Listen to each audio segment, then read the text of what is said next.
کسی ملک میں ایک بادشاہ رہتا تھا جس کی بیٹی نہایت خوبصورت تھی۔ ہر طرف سے شہزادے اس سے شادی کی خواہش لے کر آتے، لیکن بادشاہ نے اپنی بیٹی کے لیے ایک شرط مقرر کی تھی کہ جو دور پہاڑوں سے گل بکولی کا پھول لا کر دے گا، اسی سے میں اپنی بیٹی کی شادی کروں گا۔ کئی شہزادے اور بہادر لوگ اس مہم پر نکلے، لیکن کوئی بھی واپس نہ آ سکا۔ ایک گاؤں میں غریب ماں اور اس کا بیٹا رہتے تھے۔ بیٹا محنت مزدوری کر کے اپنی ماں کا پیٹ پالتا تھا۔ وہ نیک، ایماندار اور دل کا صاف لڑکا تھا۔ اسے بھی شہزادی سے شادی کرنے کی خواہش تھی، لیکن غربت کے سبب وہ یہ سوچتا تھا کہ یہ کیسے ممکن ہوگا۔ جب بادشاہ نے اعلان کیا کہ شرط پوری کرنے والا چاہے غریب ہو یا امیر، شہزادے ہوں یا عام آدمی، وہی شہزادی سے شادی کرے گا، تو لڑکے نے فیصلہ کیا کہ وہ یہ مہم کو پورا کرے گا۔ ایک دن وہ بادشاہ کے دربار میں گیا اور عرض کیا، بادشاہ سلامت، مجھے گل بکولی کا پھول لانے کی اجازت دیجیے۔ بادشاہ اور درباری ہنس پڑے۔ بادشاہ نے کہا، بہت بہادر اور طاقتور لوگ اس مہم پر گئے، لیکن کامیاب نہ ہو سکے، تم کیا کر سکو گے؟ لڑکے نے عاجزی سے جواب دیا، مجھے ایک موقع دے کر دیکھیں۔ بادشاہ نے اجازت دے دی۔ لڑکا اپنے گھر واپس آ گیا اور ماں کو اپنے ارادے کے بارے میں بتایا۔ ماں نے روتے ہوئے کہا، بیٹا نہ جاؤ، میرے واحد سہارا ہو، اگر تمہیں کچھ ہو گیا تو میں کس کے سہارے جیوں گی؟ لڑکے نے ماں کو تسلی دی، ماں دعا کرو، میں ضرور کامیاب ہو کر واپس آؤں گا، اللہ ہمارا حامی و ناصر ہوگا۔ ماں نے آنسو پونچھے اور بیٹے کو دعاؤں کے ساتھ رخصت کیا۔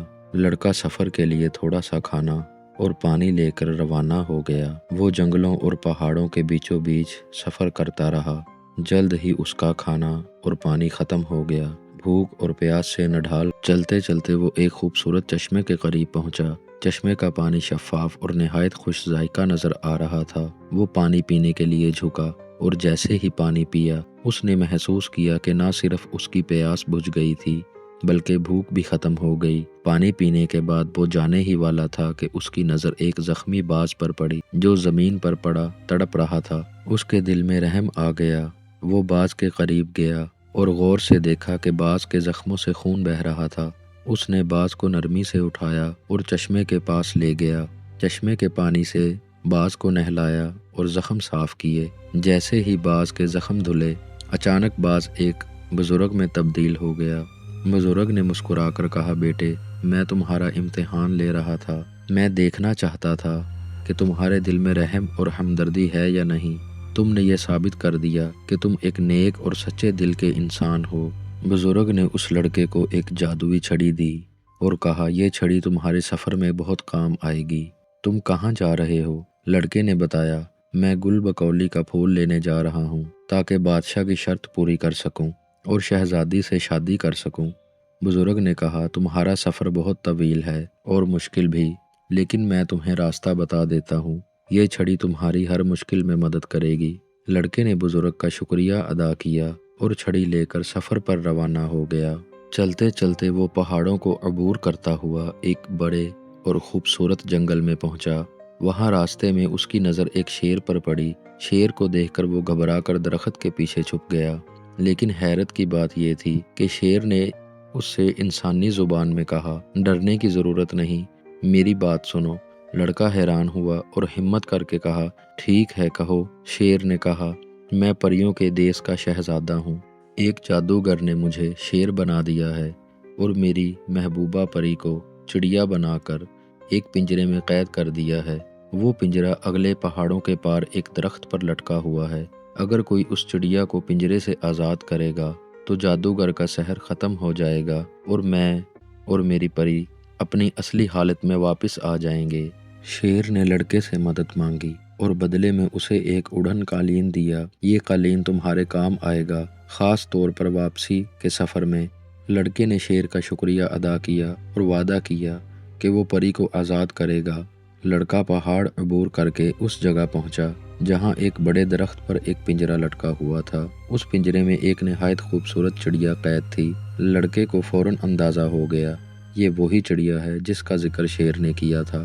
اس نے دیکھا کہ جادوگر وہاں موجود نہیں تھا۔ اس نے جلدی سے پنجرہ کھولا اور چڑیا کو آزاد کر دیا۔ چڑیا آزاد ہوتے ہی ایک خوبصورت پری میں تبدیل ہو گئی۔ پری نے لڑکے کو دیکھ کر کہا، تم نے مجھے آزاد کر کے میرا اور شہزادے کا جادو ختم کر دیا، تمہاری مدد کا شکریہ۔ پری نے لڑکے کا شکریہ ادا کیا اور پوچھا کہ اسے یہ سب کیسے معلوم ہوا۔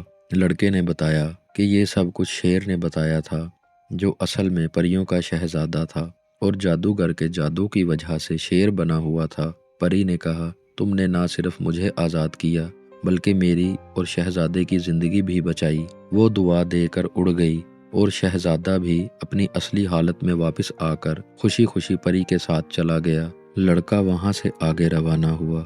راستے میں وہ ایک ندی پر پہنچا جو بہت گہری اور بڑی تھی۔ وہ سوچ میں پڑ گیا کہ اسے کیسے عبور کرے گا۔ کچھ دیر بعد اس نے درختوں کی شاخیں کاٹ کر ایک چھوٹی سی کشتی بنائی۔ کشتی کو چلانے کے لیے اس کے پاس چپو نہیں تھا۔ ایسے میں اسے بزرگ کی دی ہوئی جادوئی چھڑی یاد آئی۔ اس نے چھڑی کا استعمال کیا اور کشتی خود بخود چلنے لگی۔ یوں وہ ندی پار کر کے دوسرے کنارے پر پہنچ گیا۔ ندی عبور کرنے کے بعد وہ آگے بڑھا تو ایک عجیب منظر دیکھا۔ جگہ جگہ انسان پتھر کے بنے ہوئے تھے، جن میں زیادہ تر نوجوان شہزادے تھے۔ وہ حیران ہو گیا اور سوچنے لگا کہ یہ سب کیا ماجرا ہے۔ اتنے میں وہاں ایک جن آیا اور کہا، مجھے انسانی خوشبو آ رہی ہے۔ لڑکا گھبرا گیا، لیکن فوراً اسے پریوں کے شہزادے کا دیا ہوا اڑن قالین یاد آیا۔ اس نے قالین کو اپنے اوپر لے لیا، جس سے وہ جن کی نظروں سے چھپ گیا۔ جن کافی دیر تک انسان کو تلاش کرتا رہا مگر ناکام رہا اور واپس چلا گیا۔ لڑکا جن کے علاقے سے بحفاظت نکل آیا۔ کچھ دیر بعد وہ ایک ایسے پہاڑ پر پہنچا جہاں مختلف درختوں کے بیچ ایک درخت نمایاں طور پر کھڑا تھا۔ وہ سمجھ گیا کہ یہ وہی درخت ہے جس پر گل بکولی کا پھول موجود ہے۔ لڑکے نے ہمت کی اور درخت پر چڑھ کر گل بکولی کا سب سے خوبصورت پھول توڑ لیا۔ پھول حاصل کرنے کے بعد اسے یاد آیا کہ واپسی کے لیے قالین کام آئے گا۔ اس نے جادوئی قالین نکالا، اس پر بیٹھا اور کہا، مجھے میرے ملک لے چلو۔ قالین فوراً اڑنے لگا۔ واپسی کے سفر میں جب قالین جن کے علاقے سے گزرا، لڑکے نے نیچے دیکھا کہ وہی پتھر کے انسان جن کے جادو کا شکار تھے اب وہ ویسے ہی کھڑے تھے۔ اس کا دل بھر آیا اور اس نے ان کی مدد کا ارادہ کیا۔ اس نے قالین کو نیچے جھکنے کا کہا اور جادوئی چھڑی سے ایک پتھر کے شہزادے کو چھوا۔